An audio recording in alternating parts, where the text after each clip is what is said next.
გამარჯობათ, ორ საკითხზე მინდა ვისაუბრო, შევეცდები მოკლედ. პირველი ეს არის პრემიერის შეხვედრა რექტორებთან. თუ ვინც იყვნენ ის ხალხი და ძალიან გაწმილებული დავრჩი, იმიტომ რომ ამათ ხელში თუ არის ჩვენი ბავშვები, ჩვენი ახალგაზრდობა, პრინციპში კიდევაც ეთყობათ რა ჭკუაზედაც არიან. როგორი ამობრუნებული ჭკუა აქვთ. და ერთი გამახსენდა მე მგონი ჩინური ანდაზა, ხო?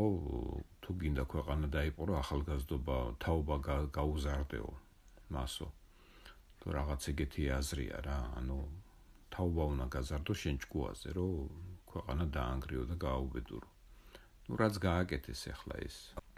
ვარდების რევოლუციონერებმა. ის უბრალოდ რაღაც 7 საკითხია, არ წამიკითხავ სიმართლე გითხრათ, რა საკითხი დააყენა მთავრობამ მათ წინაშე და თუ რამე გაქვთ არგუმენტებიო.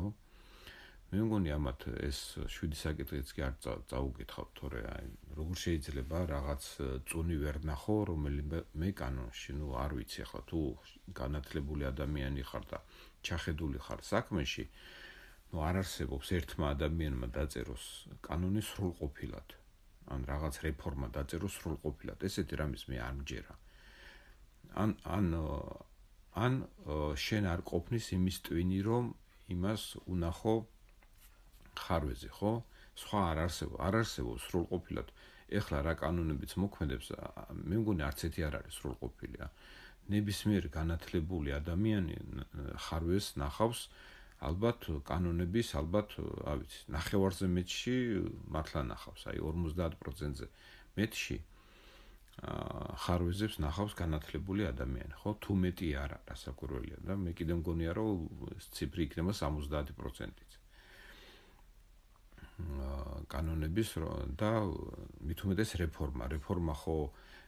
ზოგადად რეფორმა ხო არის იდეალური რაღაცა, ხო? რეფორმა ტარდება რაღაცის გასაუმჯობესებლად და ყოველთვის მოსალოდნელია რომ იყოს რაღაც გაუთვალისწინებელი მომენტები, ხო? არ შეიძლება ადამიანი ყველაფერი გაითვალისწინოს, მით უმეტეს, როდესაც მთავრობაში და მეორე მხარე კი არის ინსტიტუტებში და უფრო ახლოც არის, ანუ პრობლემასთან რა. ანუ გამოდის რომ ამ ხალხს საერთოდ არ წაუკითხავს ეს რას თავაზობს მთავრობა. ნუ ერთმა იქ საერთოდ მიტინგი ჩაატარა, რაღაც ფოტოები მოიტანა. მაგ თემაზე საერთოდ არ იყო საუბარი, სხვა უფრო დიდი პრობლემა იყო იქ გასარკვევი ეს ზოგადად მთელი ქვეყნის განათლების ესე იგი გეზი და დაგეგმარება და რა ვიცი, ყველაფერი წყდებოდა იქ. იმ ოთახში, იმ დებატებზე და სიმართლე გითხრათ, რაღაც მქონდა წარმოდგენა, რომ ეს ინსტიტუტები და რექტორები, პროფესორა წარმოადგენდნენ რაღაც არგუმენტირებულ თავის მოსაზრებებს, რითაც მთავრობა დაფიქრდებოდა და ან შეცვლიდა რამეს, მაგრამ ნუ რაც მე უყურე და ვნახე, ხო, რეფორმა არის 1000 და მილიონ პროცენტიანად ჩასადარებელი, იმიტომ რომ ამათ ხელში ბავშვების დატოვება არაფრით არ შეიძლება, რაღაც ლანძღვის იმაში გადაიყვანეს და ესე იგი, იმდენად უსუსურები იყვნენ და არ ვიცი, ესე იგი, ეს ხალხი საერთოდ აუდიტორიაში არ უნდა შედიოდნენ ბავშვებთან, იმიტომ რომ ელემენტარული დიალოგის წარმართვა არ შეუძლიათ. თუ რა ვიცი, ამაზე უკეთესები არ არის პროფესორა საქართველოში ან რექტორები არ არიან უფრო განათლებული ხალხი, რომ ისინი მოსულიყვნენ, თუ ვინ დაუსვეს, სად მიიღეს ეს პროფესორობა, ვინ დანიშნა რექტორებად, საიდან რამ რეფორმა ტარდება და ერთი რაღაც ის ვერ უნახეს არგუმენტირებულად, რომ ჩამოეყალიბებინათ, მაგათ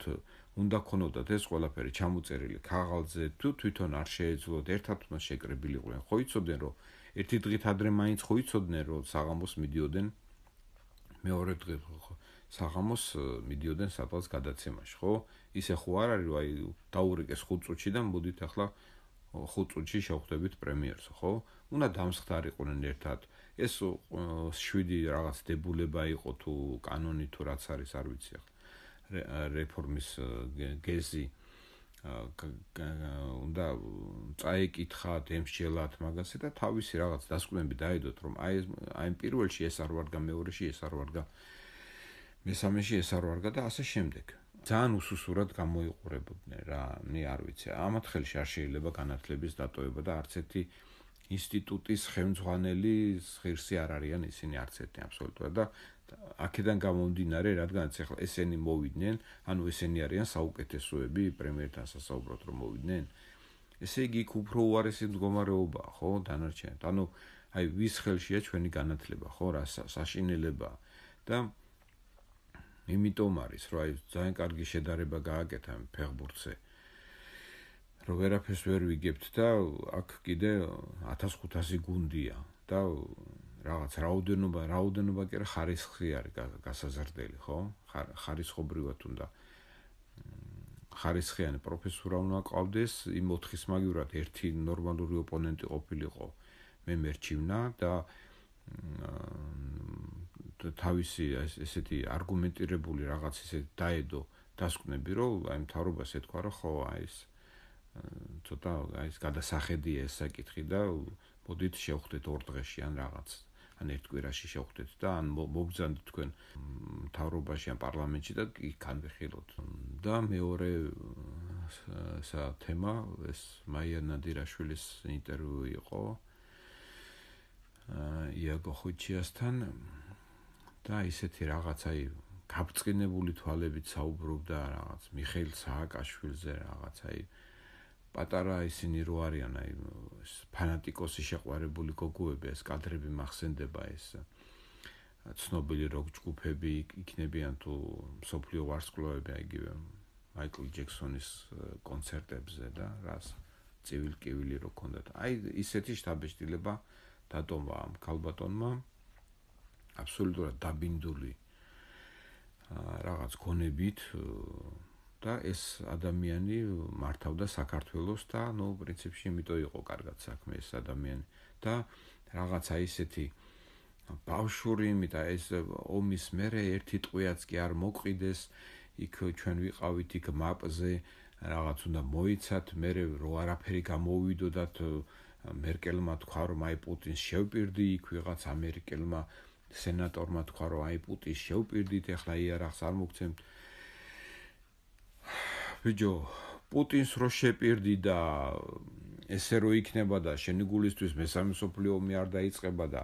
ყოველ მხრივ რო ეცდებიან მოგატყუონ გამოგწურონ წაგართვან წაგღლიტონ და მერე მიგაგდონ დიდი იმის დათვის საჯიჯგნად თუ ლომის საჯიჯგნად რო იქით არ გაიწიოს იმ ლომმა და ისინი არ დაგლიჯოს ეხლა რა აი მაგისთვის იღებს ქალბატონო მაია თქვენ და იღებთ თქვენ და ვინც ეხლაც ხართ და ვინც იყავით და ვინც მომავალში იქნებით ხო ამიტომ არის ეს მთავრობა არჩეული მოსახლეობის მხრივ რომ უნდა იზრუნოს მოსახლეობას და ეგ საშიშროებები უნდა გათვალოს რომ აი ისა პეტრე მამრაძემ თქვა რომ აი ისა როდის შეგვიძლიაო ჩვენო რაღაც შეუტიოთო და მას ცხინვალს თუ აი ისა აფხაზეთს არ მოგცევენო მაგრამ ცხინვალზეო უარზე არ არიანო ეს ანუ კულუარებში ესეთი საუბრები დადიოდაო და ბიძინა ივანიშვილმა უთხრაო რომ აი სანამ არ გამოვა რუსეთის ოფიციალური პირი ტელევიზიით და არ იტყვის რომ ჩვენ აი ესე ქართულ ხალხს საქართველოს ვეხმარებით ამ პრობლემის მოგვარებაში და არ ვიქნებით წინააღმდეგი რომ ქართული ადმინისტრაცია შევიდეს, ქართული პოლიცია შევიდეს ცხინვალში და დაიკავოს მანამდე არავინ არ გაბედოთ და იქ ერთი ტყვე არ გაისროლოთ და იქ საერთოდ არანაირი ქმედება არ გააკეთოთ. და ეს არის სწორი მიდგომა და ესე უნდა იფიქროს სახელმწიფოებრივად მოაზროვნე ადამიანმა რომ იქ კულუარებში ვინ რას დაკბირდა ის რაღაც ნასვამი იყო თუ არ ეძინა კარგად ეს არაფერს არ ნიშნავს ეს არ არის ოფიციალური პოზიცია ქვეყნის ხო შენ იმიტომ ხარ თანამდებობაზე თქვენ ყველანი ვინც იყავით და ვინც იქნებით თანამდებობაზე მომავალში იმიტომ ხართ და იმიტომ იქნებით თანამდებობაზე რომ ეგ საშიშროებები ყველაფერი უნდა დაწონო აბა ესე რო იყოს აბა ისე რო იყოს აბა რომ მოგვატყუონ აბა რა ვქნათ რომ არ მოგვატყუონ აბა რა გარანტიები ავიღოთ აი გარანტიები იყო 2008 წელს მაგალითად როდესაც ამერიკის პრეზიდენტი ჯორჯ ბუში გამოვიდა აქეთ იდგა კონდოლიზა რაისი იქით იდგა კიდევ ვიღაც პიროვნება სპიკერი მე მგონი იმის მაგათი სენატის და განაცხადა რომ ისინი დაიცავდნენ დემოკრატიულად არჩეულ ხელისუფლებას თბილისში ანუ ეს იყო სიგნალი რუსეთისთვის რომ თქვენ თბილისისკენ ვერ წახვალთ და დამთავრდა იქ ყველაფერი ხო აი ეს არის აი ესე რომ გამოსულიყო 2008 წლის 7 აგვისტოს რომ აი რაღაც როლები ისმის და ჩვენ ამერიკის შეერთებული შტატები არ დაუშვებთ რუსეთის შეიარაღებული ძალების შესვლა დამოუკიდებელი საქართველოს ტერიტორიაზე აი ეს უკვე იქნებოდა გარანტია და მაშინ შეიძლებოდა რომ რაღაც პოლიციის ნაწილები შესულიყო ცხინვალში ხალხი გამოდის და კიდე რაღაცებს ამართლებს აქ რა ხო ნუ რა უნდა ეკნათ მე და რა უნდა ეკნათ და უნდა იფიქროთ რა ქვია რა უნდა ეკნათ ექიმს ხო თავს მოაჭამთ რომ რაღაც ვერ უკურნალოს და რაღაც აბა რატო ხარო ექიმიო ეტყვი და რა ვიცი ციმბირს აქეთ დაატოვებინებთ და იქ მთავრობა რომ იქ რუსეთთან ომს გააჩაღებს და ბიჭებს ჩახოცავს ეს თურმე არაფერი აი რა უნდა ეკნა რუსეთი აგრესორი რა აი ხლა გაიგეთ რუსეთი აგრესორი როა მერე თუ ჯდები მოლაპარაკების მაგიდასთან იმ ომის მერე და პოსტფაქტუმ ჯარი რო ყავს 40 კილომეტრში აქ და მერე თმობ იმ მეებს ჰიდროელექტროსადგურებს თუ რაღაც სტრატეგიულ ობიექტებს მანამდე დაუჯექი იმ რუს მოლაპარაკების მაგიდასთან და სანამ ის ომი მოხდება და ხალხს გამოგიყრიან და ხალხს დაგიხოცავენ და სიმდიდრეებს და ჰიდროელექტროსადგურებს 13 ჰიდროელექტროსადგური გადასცესო რუსეთს ხო 2008 წლის ომის მერე კონტრიბუციის სახით ხო ესე იყო მე მგონი მამრაძემ თქვა ეს და მე მგონი ესეც არის ხო და მანამდე რატო აწყობ ესეთ რაღაცებს აი მაშინ რისთვის ხარ შენ პრეზიდენტი რისთვის ხარ პრემიერ-მინისტრი რისთვის ხარ აი რას აკეთებ თუ ანუ მაზოხისტები ვართ ჩვენ რომ აი გაგულახავენ მიგვაგდებენ გაგვაუპატიურებენ თუ თქვენ გონიათ რომ აფხაზეთში თქვენ არ გაგაუპატიურეს და აფხაზეთში თქვენ არ მოკლეს აი ეს არის სანამ აი საძინებელი შარში მოგივარდებათ ვიღაც და რაღაც საშინელებას არ დაგმართენ მანამდე ვერ გაიგებთ აი ესეთი აზროვნებაა რაღაც ინფანტილური ხო მე მქონდა მაქვს ვიდეო დებილიზმზე და ინფანტილიზმზე დებილები ხართ და ინფანტილური ხალხი ხართ იმიტომ რომ არ გესმით რომ აფხაზეთში რომ ქართველები დახოცეს გამოყარეს სახლებიდან მიწა დავკარგეთ 2008 წელს ქართველები დახოცეს გამოყარეს თავის სახლებიდან ეს მოხდა ყველაფერი თქვენს ოჯახებში გაიგეთ ეს საბოლოო ჯამში რა რამდენჯერ უნდა მიგაგდონ და მიგტყეპონ და გაგაუპატიურონ ბოლო რა როგორ შეიძლება ესეთი დონის რაღაც აი ეს დებილიზმი რამდენამდე უნდა გაგრძელდეს ეს დებილიზმი რა ცოტა აზროვნება ხო უნდა არსებობდეს ადამიანს როგორ შეიძლება ესე გამოგიყენო და მოგისროლონ მე რა რატო უნდა ჩაიგდო რატო იგდებ შენ ქართველო შენ თავს ასეთ უხერხულ მდგომარეობაში ერბილად რო თქვა რა რატო აყენებ შენ თავს გამოაყენებიო ვიღაცას და იმან მე მოგისროლოს სანაგვეზე აი რა ან თავმოყარეობა არა გაქვთ აზროვნება არა გაქვთ და არც გინდათ რომ გქონდეთ ეს აზროვნება აი უკვე რამდენი ვიდეოა 80 აი საერთოდ აი გაზიარებები არ არის უყურებს ხალხი არაზე იმიტომ რომ ვერ იგებენ რა აი ჯერ ალბათ დრო უნდა 10 წელი უნდა გავიდეს კიდე რომ საზოგადოება ისე იაზრონოს როგორც მე ვამბობ ეხლა აი დღეს რო ვამბობ მე ამიტომ არ არის არც გაზიარებებია და რაღაც სტინგიცებს უყურებენ იქ ვიღაც აი ხლა Facebook-ში ამოდის ხოლმე კი ცუდი არ არის რაღაც. აი მეიტანე წეიღე და აქანე ვარ და იქანე და აი ეხლა ახანა ისა და 180,000 ნახვა და 40,000 ლაიქი და რაღაც ესეთები და გამომწერები 150,000, 200,000. იქ მანქანის განხილვებს 300,000 გამოწერა, მილიონი ნახვა აქ ერთი რაღაც. რა არის მილიონჯერ სანახავი ხალხო, ნუ გადამრიეთ. მილიონჯერ რა არის სანახავი. აქანა მეიტანე წეიღე აქანა ვარ მე ახლა იმაში რა ქვია ბათუმში და აქანა ის მაღაზია გეიხსნა და ეს არის რა არის. ამას მილიონი როგორ შეიძლება ამას საქართველოში